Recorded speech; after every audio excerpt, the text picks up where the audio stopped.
n'importe quoi, bienvenue dans cette vidéo. Dans cette vidéo, nous allons apprendre ensemble de manière progressive le langage de programmation PHP. Le but ici est de se familiariser avec le langage et de comprendre son fonctionnement, comment fonctionne ce langage. Donc sans plus tarder, nous allons aller sur le web et voir ce qui est dit à propos du langage PHP. Nous pouvons lire ici PHP Hypertext Preprocessor, plus connu sous son sigle PHP, est un langage de programmation libre, principalement utilisé pour produire des pages web dynamiques via un serveur HTTP, mais pouvant également fonctionner comme n'importe quel langage interprété de façon locale. PHP est un langage impératif orienté objet. Donc orienté objet, ça veut dire tout simplement que on peut programmer en PHP en utilisant la notion des classes, la notion des instances, la notion d'encapsulation, polymorphisme et tout consort. Donc dans cette vidéo, ce qui va nous intéresser, c'est la partie locale et la partie web dynamique de PHP. On doit comprendre ici que PHP est un langage côté serveur. Donc, n'importe qui vous dira que PHP est un langage qui fonctionne côté serveur. Alors, c'est quoi exactement un langage côté serveur? S'il faut l'expliquer à ma façon, nous allons imaginer un restaurant. Par exemple, là, nous avons un restaurant et on peut voir qu'il y a pas mal de clients.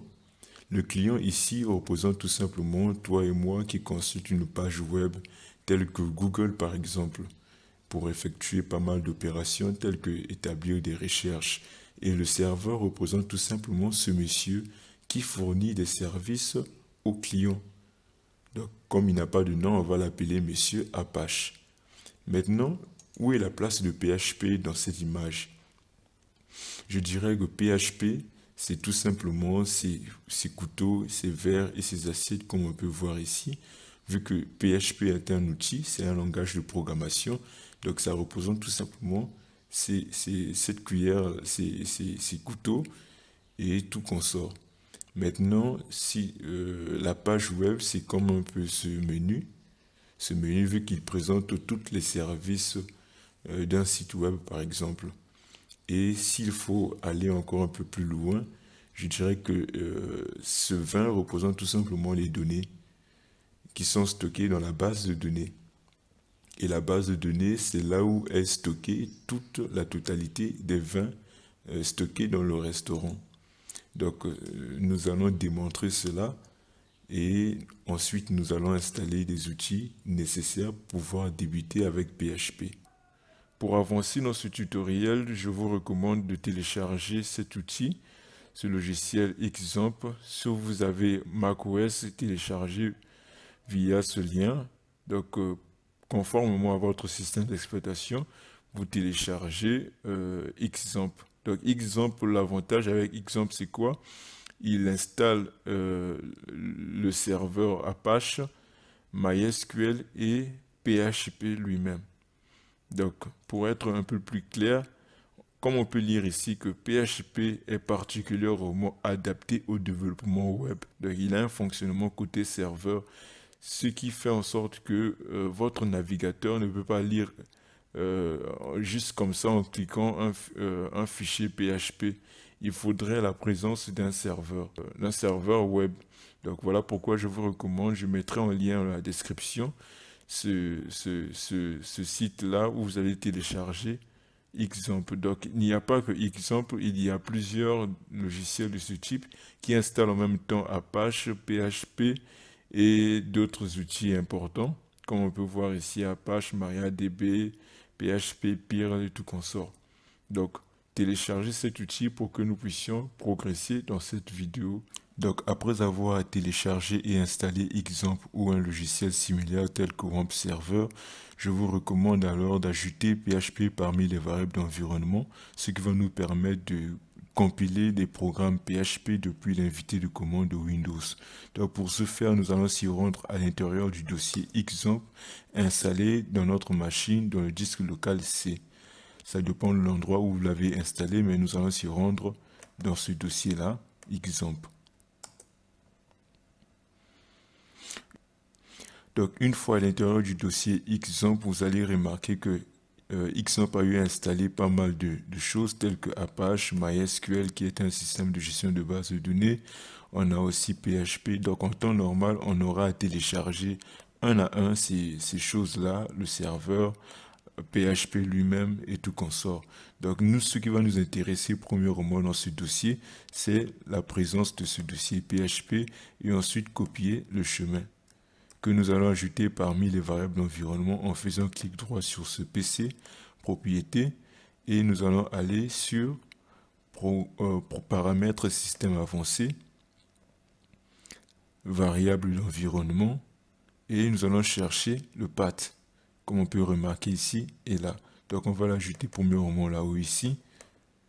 Donc avant d'abord d'ajouter le path, je tiens à vous montrer quelque chose. Quand on fait sur la console, premièrement php-version. Dès que je compile, vous allez remarquer que PHP n'est pas reconnu en tant que commande interne ou externe. Donc ça ne peut pas fonctionner. On ne peut pas compiler des programmes PHP sur l'invité de commande, sur l'invité de commande, parce que tout simplement PHP n'est pas installé parmi les variables d'environnement. Donc pour l'ajouter, nous allons l'ajouter par là. Le lien que nous avons eu à copier. OK. Et OK. Donc on peut dire que c'est bon. Nous allons retester la même commande qu'on venait de tester tout de suite. Je ferme et on va faire Windows RCMD et on fait php-version. Dès que je compile, qu'est-ce qu'on remarque? On remarque qu'il nous donne la version du PHP installée dans notre machine. Donc si cela fonctionne de votre côté, bravo. Cela va nous permettre de continuer dans les bonnes conditions. Donc après avoir fait tout ça, nous allons créer pour un premier temps notre premier fichier PHP auquel nous allons apprendre quelques petites notions. Donc pour cela, nous allons se rendre sur le bureau et créer notre premier fichier PHP. Donc desktop.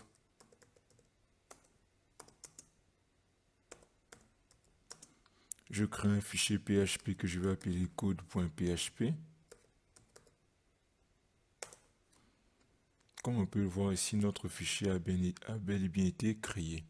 Donc pour éditeur de texte, moi je vais utiliser Sublime Text. Donc ça dépend de votre éditeur de texte que vous allez utiliser. Moi je vais utiliser Sublime Text. Donc pour un premier temps, nous allons afficher un premier message Hello World.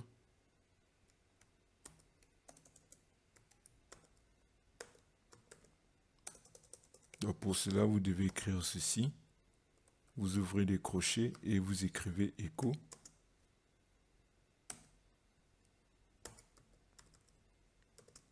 Hello World.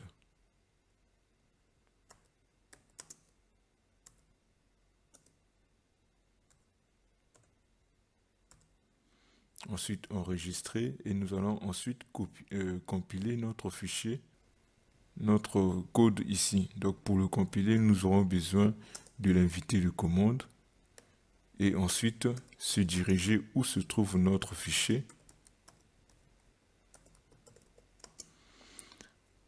Et ensuite le compiler. Donc pour le compiler, on fait php code.php.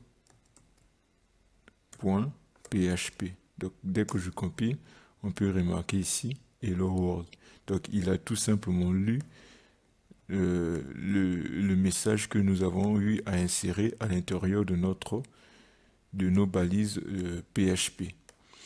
Donc ce que vous voyez ici, c'est la règle pour que nous puissions exécuter du code PHP. Il faudrait respecter cette écriture-là en mettant inférieur point d'interrogation PHP et en fermant par point d'interrogation. Donc pour la dernière, c'est pas trop obligatoire. La preuve en est qu'on pouvait enlever et compiler, ça va fonctionner. Mais c'est important de connaître que on ouvre comme ceci et on ferme par là et ensuite on peut écrire notre code PHP ici. Si vous voulez, nous allons retirer tout ça et vous allez voir ce qui va nous afficher. La console. J'exécute encore pour la deuxième fois. Donc je vais enlever l'autre là. Dès que je compile, qu'est-ce que vous remarquez? Il m'envoie carrément tout le texte que j'ai eu à saisir. Donc en gros, la console ici, en gros, le terminal ici n'a pas eu à comprendre ce qui a été saisi. On a eu écrit echo, la commande qui nous permet d'afficher du texte. Il n'a pas compris, il nous a renvoyé toute cette chaîne de caractères. Pourquoi? Parce que l'ordinateur ne comprend pas tout simplement qu'est-ce qui a été écrit ici. Donc pour l'écrire, nous devons spécifier à notre console qu'il s'agit du code PHP en y ajoutant ces syntaxes-là. Donc quand je compile pour une deuxième fois, pour une troisième fois, on peut remarquer Hello World.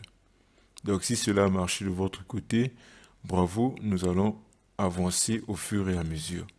Donc on affiche le message avec la commande echo et il y a aussi une autre méthode, on peut utiliser print comme ceci.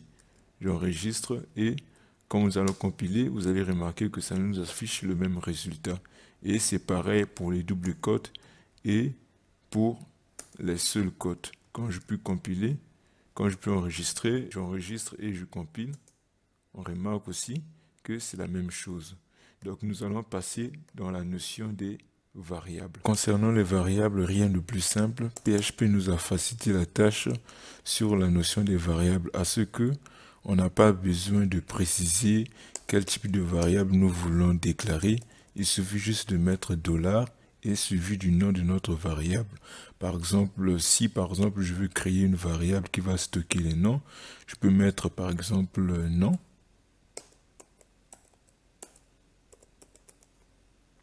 Et j'ouvre mes deux griffes comme ceci et je peux mettre mon nom à l'intérieur de la variable. Automatiquement, PHP va le comprendre comme si elle va le prendre pour une chaîne de caractères. Donc si je tente de l'afficher avec echo, pas besoin de mettre même des doubles griffes comme ça. Je peux même mettre le nom directement le nom comme ceci. Et je vais tenter de compiler. Et on peut remarquer qu'il m'affiche carrément le contenu de ma variable qui est une chaîne de caractères. Et si je veux ne plus mettre chaîne de caractères, je voudrais que ça devienne maintenant un nombre. Il suffit juste de mettre un nombre à l'intérieur, tel que je peux mettre 12. Et je vais essayer d'afficher. On peut remarquer aussi qu'il nous affiche 12. Et si c'est un nombre à virgule, donc il y a le plus simple, je mets virgule. Je mets 56 par exemple, 12,56 et que je compile. Vous verrez aussi qu'il va le prendre comme étant des nombres à virgule. Donc PHP comprend le type de variable par rapport au contenu. Si par exemple l'on remplit une chaîne de caractères, PHP va le comprendre comme étant une variable du type chaîne de caractères, un string. Donc il y a pas trop de notions compliquées concernant les variables. Donc c'est tellement simple que même la notion des tableaux, on n'a pas trop besoin de grand chose. Il suffit juste d'écrire array ici. Array, et à l'intérieur de cet array, vous pouvez mettre les valeurs de votre tableau. Par exemple, 45, ici je peux mettre 12, ici je peux mettre 36, j'ajoute 85 et que j'enregistre. On va essayer d'afficher d'abord tout premièrement le nom comme ça. Vous allez voir qu'est-ce que ça va nous afficher. Qu'est-ce que ça nous affiche? On a droit à une belle erreur. Pourquoi? Tout simplement parce que on n'a pas précisé quel index on voudrait afficher, quelle valeur du tableau nous voulons afficher. Par exemple, si nous voulons afficher le 36, on doit savoir que 36 se trouve dans quel index. Donc c'est la même notion qui revient. On peut compter la première valeur qui s'enregistre au tableau pour l'index 0. Donc on peut ici voir ici 0, 1, 2. Donc notre 36 se trouve à la position 2.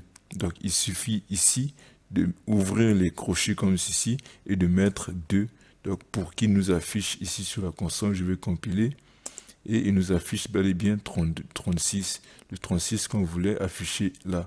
Donc on n'a plus l'erreur qui s'affichait avant. Donc c'est la même notion qui revient. Donc Pour ceux qui quittent d'un autre langage tel que le langage Java, on avait l'habitude de mettre les crochets comme ceci pour remplir le contenu du tableau. Eh bien, on peut le faire ici. Donc, il n'y a pas trop de complications. On peut mettre facilement comme ceci. On ouvre les crochets comme ceci. Et dès qu'on va essayer d'afficher, vous verrez que ça va tout aussi bien fonctionner. Donc, ça simplifie énormément la tâche. Donc, vous voyez, on n'a même pas vu, concernant la notion des variables, on n'a même pas eu à se tracasser. Donc, si vous voulez faire l'addition de deux valeurs, par exemple, là, je vais faire l'addition de deux variables.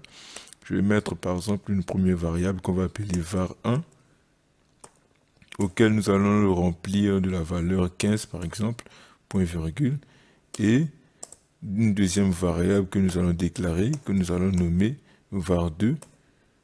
À l'intérieur, je vais remplir la valeur 15 également. Donc, j'enregistre et ici, je vais faire l'addition. Je vais afficher l'addition de ces deux variables. Donc, var1 plus var2. $var2. Donc, ce que nous devons retenir, c'est que pour déclarer une variable avec PHP, on commence par mettre cette syntaxe-là. On commence par mettre le dollar suivi du nom de la variable. Donc, on est obligé d'initialiser la variable. Donc, on va d'abord compiler ceci. Donc, si cela a bien fonctionné, ça va nous afficher 30. Quand je compile, on a bel et bien 30. Donc, ici, c'est les nombres à virgule. Automatiquement, tout devient des nombres à virgule. Quand je compile ici, on peut voir ici, on a 30,6. Donc, pas besoin de se tracasser la tête avec la notion des variables. Avec PHP, tout est simplifié. Donc, il suffit juste de savoir que pour déclarer une variable, quel que soit le type, on commence par mettre le dollar. Mais on doit savoir que ce que PHP n'accepte pas, le fait de déclarer une variable sans lui donner une valeur. Tel qu'ici, on ne lui a pas donné une variable. Voilà, PHP va trouver ça comme quelque chose de pas bien. Donc, je vais compiler. Comme vous pouvez voir, on a eu droit à une belle erreur. Pourquoi? La variable n'a pas été initialisée, n'a pas été définie. Donc, il faut d'abord initialiser cette variable. Donc, si vous n'avez rien à mettre, vous mettez tout simplement nul à l'intérieur de cette variable. Et quand vous allez compiler, vous verrez qu'il n'y aura aussi rien. Donc, tel qu'on venait de voir sur Array, c'était la notion des tableaux. Et on doit savoir que avec PHP, c'est simple. On a la notion des tableaux, la notion des clés valeurs avec les tableaux. Je ne sais pas comment vous expliquer ça, mais on va progresser. Donc là, je viens de remplir des valeurs. Maintenant, si par exemple, on veut afficher 11. Donc, on veut afficher 11. Qu'est-ce qu'on va mettre ici? On mettra ici l'index de la position où se trouve 11. Donc là, j'essaie de vous expliquer la notion des clés valeurs. Donc là, je vais mettre 0. Là, on sait qu'il est à la position 0, 1, 2, 3, 4. Donc 11 se trouve à la position 4. Quand on mettra 4 ici, et que j'enregistre, vous allez voir que il nous affiche bel et bien 11. Pourquoi? Parce que 11 se trouve bel et bien à l'index 4. Maintenant, la notion des clés valeurs, c'est quoi? C'est que au lieu de mettre ici 11, ici par exemple, au lieu de mettre ici index 4, l'index où se trouve 10, plutôt 11, je mettrai ici position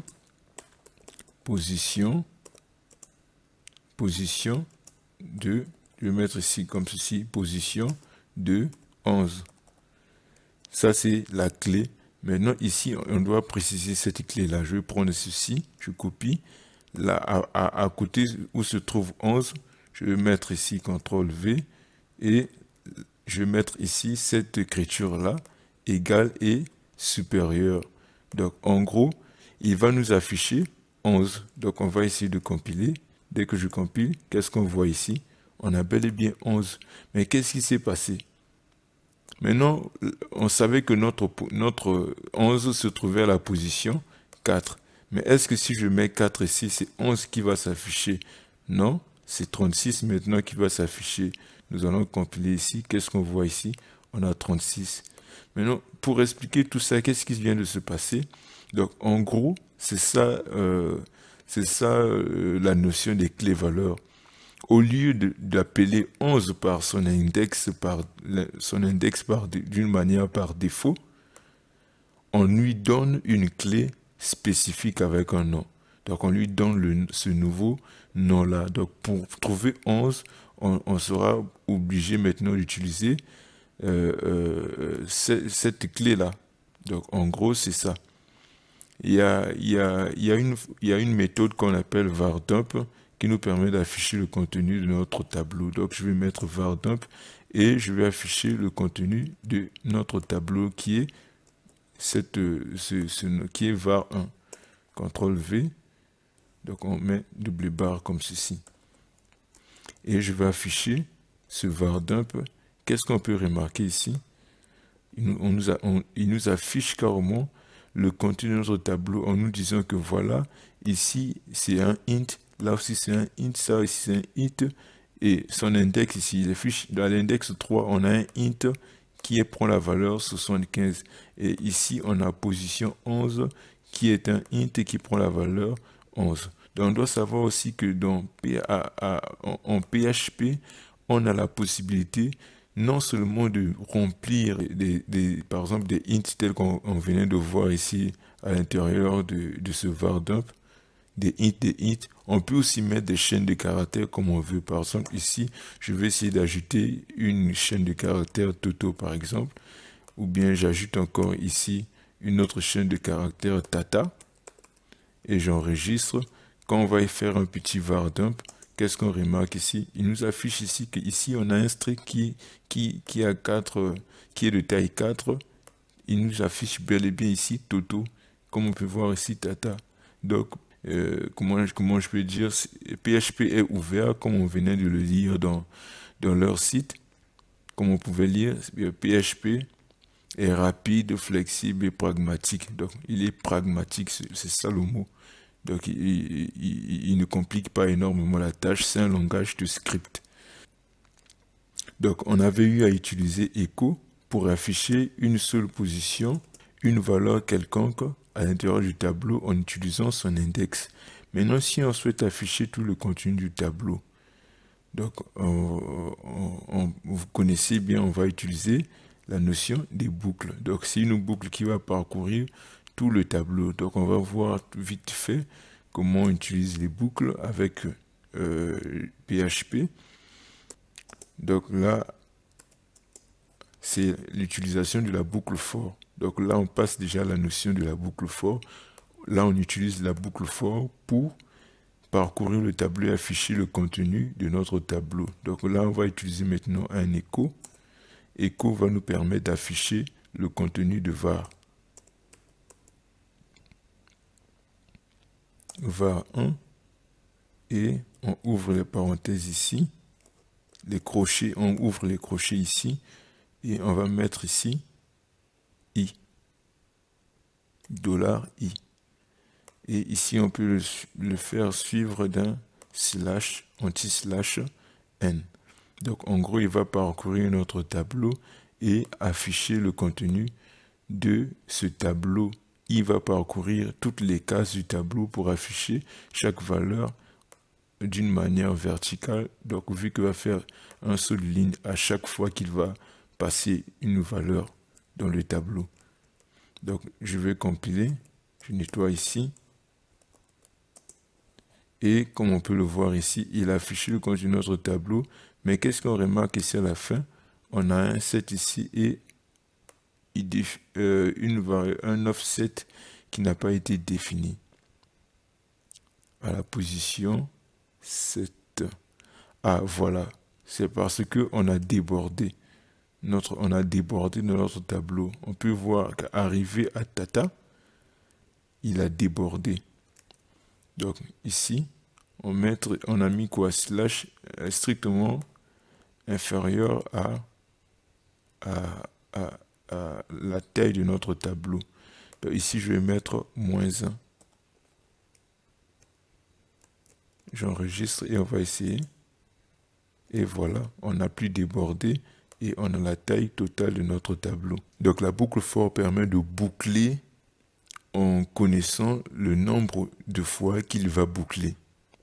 C'est différent de l'autre boucle qui est la boucle tant que nous allons voir par la suite. Donc là, on va essayer d'enlever ceci et juste afficher et juste essayer de compter. Quand on va essayer de compter ici, qu'est-ce qu'on voit? Il nous affiche 0, 1, 2, 3 jusqu'à 8. Maintenant, on va passer sur la boucle tant que. Donc on va enlever ici for. On va dire tant que while. On va mettre ici while. Donc là, on va essayer de parcourir le tableau. Donc vous connaissez ces notions qui reviennent au fur et à mesure, la notion des boucles. L'écriture reste pareille, l'algorithme, c'est la programmation. Donc l'écriture reste, se ressemble énormément, comme vous pouvez voir dans le langage C ou le langage Java. La même façon d'écrire while, c'est la même façon d'écrire aussi dans d'autres langages.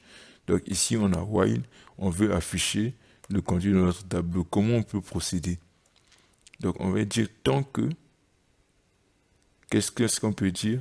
Tant que la taille de notre tableau, tant que la taille de notre tableau n'est pas dépassée, affiche le contenu de notre tableau. Donc c'est ce qu'on va essayer de faire.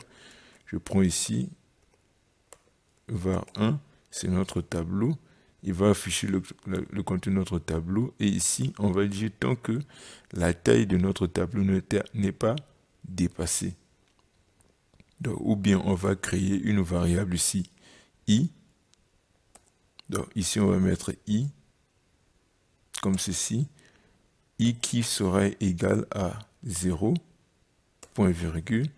Et ici, on va faire un i++, i++, donc i va commencer à incrémenter. Et ici, on va dire que tant que notre i ici est strictement inférieur à la taille de notre tableau, je mets compte ici, comme ceci. Ici, à l'intérieur, je mets le contenu de notre tableau, d'enlever ceci. On va mettre un -1 ici. Désolé. Ben voilà. Donc, il nous a affiché la totalité de notre tableau. Ça, maintenant, on l'a fait en utilisant la boucle while. Ce n'est plus la boucle for. Donc, vous connaissez les deux fonctionnements.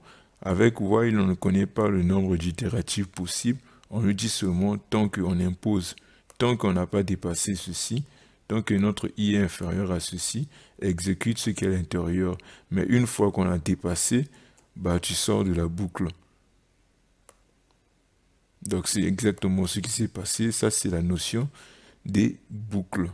Et on a une autre boucle qui est la boucle for each. Donc c'est une boucle qui est faite spécialement pour les tableaux. Donc pour jusqu'à là, on a eu à utiliser juste des boucles for while, des boucles qui s'adaptent à tout. Mais là, on va utiliser une boucle qui est fait uniquement pour les tableaux. Comme on peut voir ici déjà qu'il se génère directement avec la notion des clés valeurs. Parce que cette boucle-là a été conçue uniquement pour les tableaux. Donc là, on va essayer de parcourir la totalité de ce tableau en utilisant, on n'a pas besoin de cette notion de clé valeur pour le moment. On va juste mettre, en gros, pour expliquer comment fonctionne la boucle for each, on prend le nom de notre variable ici, qui est notre tableau, CTRL V ici, et on va faire as une valeur quelconque. Donc, par exemple, on va mettre as i. Et ici, on va mettre un écho qui va afficher le contenu de notre tableau. Donc, écho de quoi? De i, tout simplement. Donc, on va mettre ici i et suivi d'un /n pour faire des sauts de ligne. Sinon, il va afficher tout sur la même ligne. Donc là, on verra qu'il y aura plus ces mêmes erreurs qui vont s'afficher comme avant. Par exemple, là, je vais essayer de compiler. Qu'est-ce qu'on voit? Il nous a affiché tout le contenu de notre tableau. Donc, tout simplement. On n'a pas eu à mettre les -1 comme l'erreur qu'on trouvait avec la boucle for et while. Donc ça, c'est une boucle qui est conçue uniquement pour les tableaux. Donc c'est en quelque sorte ça la notion des boucles. En PHP, on a vu la notion des tableaux. Donc on précise premièrement le tableau auquel nous voulons parcourir, c'est var1. Voilà pourquoi on a mis ici. Et ici, on a mis as le i. Le i, c'est celui qui va parcourir tout le contenu du tableau que nous avons précisé ici. Et ce i qui va représenter toutes les valeurs contenues dans ce tableau. Voilà pourquoi ici, on a mis echo $i suivi d'un /n pour que ça puisse nous afficher d'une manière verticale en faisant des sauts de ligne après avoir affiché une seule valeur. Donc là, on va passer cette notion des boucles. Bon, on est obligé de voir ça. On va voir la notion des clés valeurs. Donc ici, je vais voir, on peut voir ici qu'on a un for each. Et il nous régénère cette notion. On a mis variable as key ici. Il nous affiche la clé d'abord ici et la valeur ici. Donc en gros, s'il y avait une clé valeur, on aura la facilité de l'afficher. Donc là, on va prendre un exemple parfait parce que là, c'est juste un tableau en une seule ligne. On va prendre par exemple un exemple, par exemple, je sais pas, vous l'aurez compris, il s'agit d'un tableau multidimensionnel. Donc ce tableau multidimensionnel va contenir d'autres tableaux. Donc il y aura Java ici qui va contenir des éléments qui la contiennent. Et la catégorie SQL et des éléments qui la contiennent aussi. Donc là, j'ai eu à remplir ce tableau multidimensionnel avec des valeurs. Donc là, on a une catégorie. La catégorie Java, catégorie SQL, catégorie PHP, et j'ai essayé de remplir des valeurs dans chaque tableau. Donc en gros, on se retrouve avec un tableau qui contient d'autres tableaux, et chaque tableau possède une clé. Donc on va essayer de les afficher en utilisant la boucle for each qui est conçue uniquement pour les tableaux. Premièrement ici, nous allons le remplacer par le nom de notre tableau qui est var1 as key, notre clé ici. Donc ici, on peut changer, mettre tout ce qu'on veut, par exemple key ici, et au lieu de value, on peut mettre valeur comme bon nous semble. Donc ici maintenant, je vais afficher chaque catégorie. Je peux mettre un écho ici. Donc on va aller vite. Le but c'est de comprendre comment ça fonctionne. Donc on peut ici mettre catégorie clé, CTRL V, et je mets ici un /n, et à l'intérieur après avoir affiché les catégories, nous aurons maintenant besoin d'accéder dans chaque tableau. Donc en gros, là on nous parcourt déjà les clés et il faudrait maintenant qu'on rentre à l'intérieur des valeurs. Or, la valeur ici représente tout ce tableau-là. Donc, il faudrait accéder à l'intérieur de ce tableau-là. Donc là, qu'est-ce que l'on a fait? On a affiché uniquement les clés. En précisant ici clés. Donc ici, on doit maintenant accéder à l'intérieur de value qui est un autre qui est un tableau. Donc il faudrait une autre boucle qui va parcourir valeur. Donc on va utiliser la même boucle qui est la boucle for each et on n'aura plus besoin de tout ces choses-là. On aura juste à mettre ici valeur as et on peut donner l'index qu'on veut. Par exemple, je vais appeler i comme ceci qui va parcourir chaque petit tableau à l'intérieur. Donc ici, on va maintenant mettre écho au lieu de catégorie. On va juste mettre un petit tiret comme ceci. Ici. Et au lieu de clé ici, ça serait notre petit i. Et une fois qu'on va afficher tout ça, on peut faire un petit saut de ligne par ici pour ne pas que ça se colle. Donc on va mettre écho et à l'intérieur d'écho /n. J'enregistre et on va essayer de compiler ce programme. Donc le but c'est d'aller vite et de comprendre d'une manière un peu vite comment fonctionnent ces notions, ces petites notions qui sont importantes. Donc on va compiler. Bingo, qu'est-ce qu'on voit? Il nous a listé un peu ce on a eu à faire ici. On a mis ici catégorie Java et des choses qui la contiennent. Et ici on a catégorie SQL, la liste de tout ce qui la contient, catégorie PHP et tout ce qui la contient. Concernant maintenant la notion des conditions, ça n'a pas changé, c'est toujours if. Et à l'intérieur de if, on met notre condition. Donc, quand je peux le déclarer ici et que je compile, on peut voir ici que ici on met la condition. Et une fois que la condition est vraie, ce qui est à l'intérieur va être exécuté. Donc, ça n'a jamais changé. Donc, ici, ce qu'on va faire, on va faire un petit programme qui va nous permettre d'afficher le contenu de ce tableau-là à l'aide de la boucle for each. Donc, en mettant deux options possibles à l'utilisateur. Si l'utilisateur choisit la première option, il va afficher le contenu du tableau. S'il affiche la deuxième option, il va dire tout simplement bye, au revoir. Donc, ce que nous allons faire, c'est quoi? C'est d'apprendre un peu comment on utilise la commande, comment on fait pour récupérer le saisie clavier. On utilise la méthode readLine. Donc, on va l'utiliser tout à l'heure. Donc, ce que nous allons faire, c'est quoi? Nous allons déclarer une variable qui va s'appeler choix. Donc, choix qu'on va initialiser à nul. Maintenant, on va afficher un petit message, un petit écho ici. Et on va dire deux messages. On va mettre 1. Et ici, on va mettre oui. On va mettre ici 1, oui. Et on slash n ici. On ouvre encore les crochets comme ceci. On va mettre 2.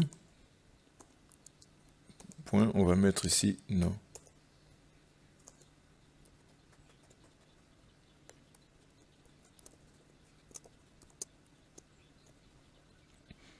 Donc, en gros, ce message va s'afficher, afficher le contenu du tableau, 1 pour dire oui, 2 pour dire non. Et choix ici, on va mettre une condition, if notre choix ici, notre choix est égal, égal, ou bien on va mettre une condition, si notre choix est inférieur, strictement inférieur à 1, strictement inférieur à 1, de pipe comme ceci, ou bien on peut mettre or, tout simplement. Donc je vais répéter ça, CTRL-C, CTRL-V et supérieur. Ici je mettrai 2. Donc en gros je vais dire si le choix que l'utilisateur va donner ici est strictement inférieur à 1 ou strictement supérieur à 2, on va dire, on va envoyer un petit message ici pour dire que option inconnue,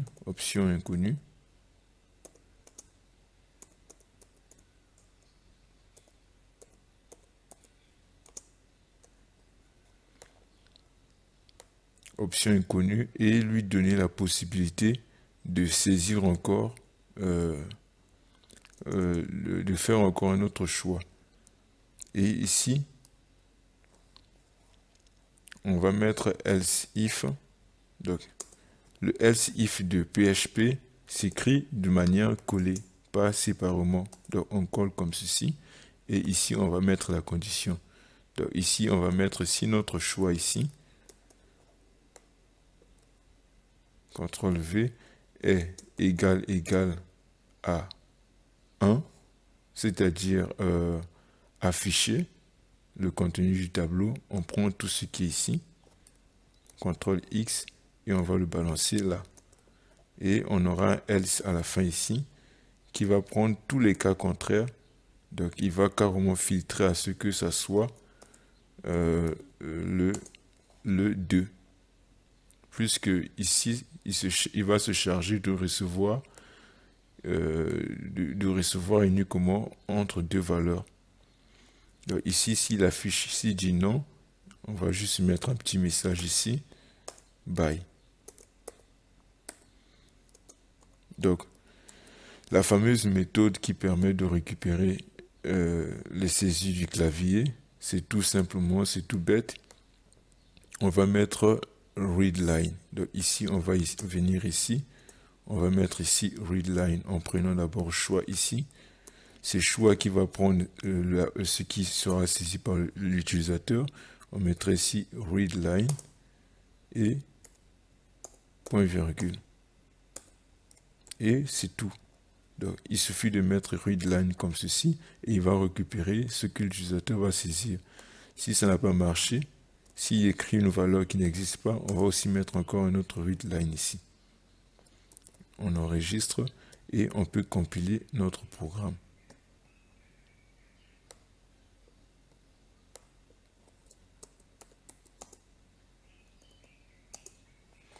Et on peut voir afficher le contenu du tableau, oui ou non. Donc on va dire un oui et notre tableau a été affiché. Et on va encore répéter encore, afficher le contenu de notre tableau, on met 2 et il nous dit bye. Et on va essayer de répéter, on va mettre une valeur qui n'existe pas, je mets 8. Quand je compile, il dit option inconnue. Donc il attend une valeur, je mets maintenant 2, bye. Donc on a mis option inconnue, qu'est-ce qui s'est passé quand j'ai mis 2 ici? Il attendait une valeur 2. Il est sorti automatiquement de la boucle. Ce qui s'est passé, c'est ça. Donc ici, arrivé ici, à l'intérieur, ici, on a mis. Et dès qu'on a eu à remplir une valeur, il ne savait plus qu'est-ce qu'il fallait réellement faire, qu'est-ce qu'il était censé de faire. Du coup, on s'est retrouvé là. Donc ça, c'est la notion des conditions. Il y a aussi une condition qu'on appelle les conditions ternaires qui prend le supérieur entre deux valeurs. Nous allons quand même le voir, c'est la condition ternaire. On va enlever le readline et on va mettre ici cette fameuse condition ternaire. La condition ternaire dit quoi? Cette condition dit tout simplement, il fait une vérification entre deux valeurs. Par exemple, entre 12 et 15. Par exemple, 12 et 15, par exemple. Ici, je vais mettre point d'interrogation. Et ici, je vais mettre 12.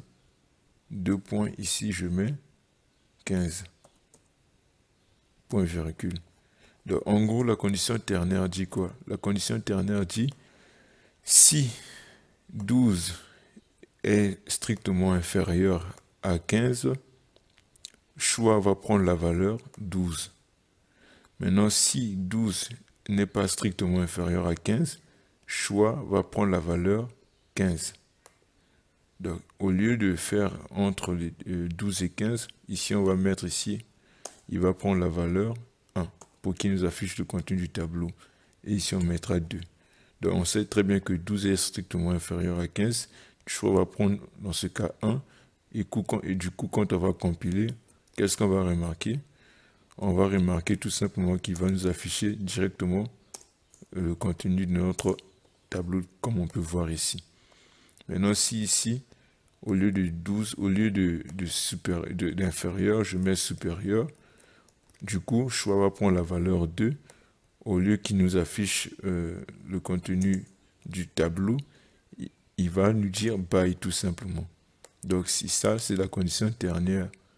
À la place des valeurs directement, on pouvait mettre aussi des variables. Donc, par exemple, ici, on peut mettre ici un petit var. Si c'est une variable qui a été déclarée, histoire de vérifier entre deux variables qui a reçu la plus grosse valeur et tout consort. Donc, du coup, on a terminé avec tout cela. Donc, vous connaissez la notion des switches, les switch cases. On va pas trop toucher à tout. On va juste voir d'une manière bref. Vous connaissez les switch cases. Ici, on met la variable et le destin le destin de chaque case va être déterminé par rapport à la valeur de cette variable. Donc ici, on peut mettre par exemple, si par exemple ici on met 2, ça veut dire que ici, dès qu'on aura une case 2, le code qui est à l'intérieur de case 2 va s'exécuter. Et les briques permettent de se bloquer à cette case-là. Si on enlève brique, il va glisser sur d'autres cases. Donc normalement, c'est comme ceci, il y a case comme ceci, CTRL V, plusieurs cases avec leur valeur. Donc, on va pas trop s'attarder avec cette notion. Ça, c'est une vidéo normalement d'intégration, de voir à quoi il ressemble. Et ensuite, nous allons faire des vidéos ainsi de suite. Concernant la partie web de PHP, souvenez-vous qu'on a eu à installer Xampp, qui a eu à installer pas mal de choses, le serveur Apache, MySQL et PHP lui-même. Donc ce que nous allons faire, nous allons s'y rendre dans ce dossier Apache. Donc nous allons s'y rendre à l'intérieur de ce dossier Apache et nous allons accéder à l'intérieur de ce dossier htdocs. Donc si vous avez Xampp, je crois que c'est le dossier 3W et c'est à l'intérieur du dossier que vous allez s'y rendre. Donc ici, nous allons créer notre dossier. Ça dépend de la manière dont vous allez le nommer. Nommer tout simplement projet PHP. Donc, je suis à l'intérieur du dossier projet PHP et c'est à l'intérieur de ce dossier que nous allons créer notre premier fichier PHP. Donc, moi, je vais le nommer index.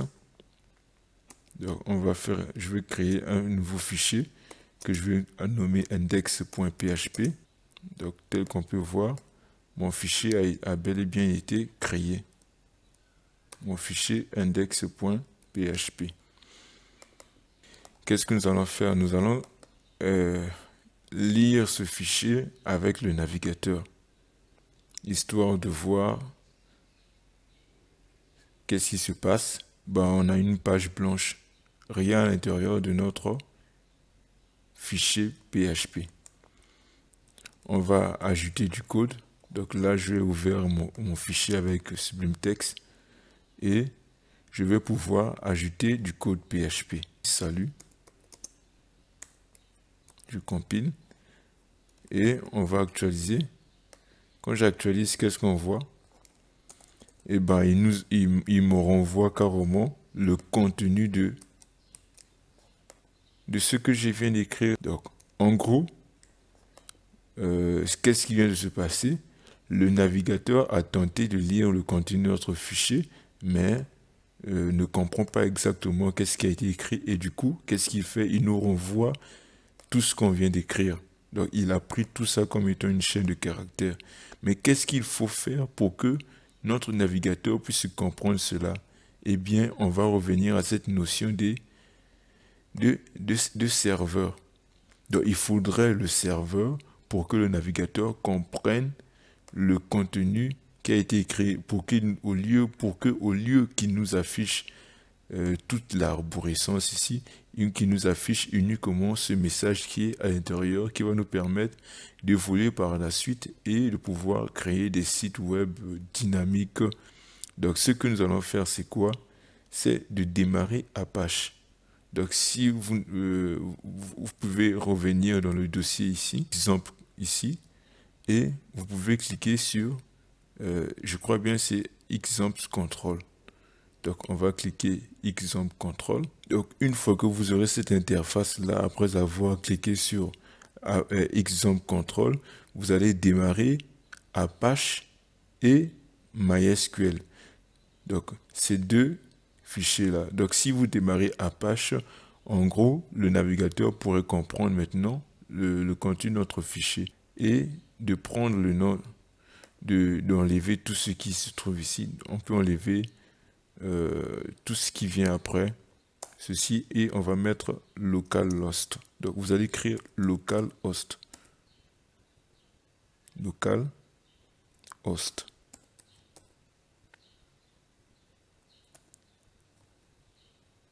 Slash projet PHP et puis vous appuyez sur Entrée.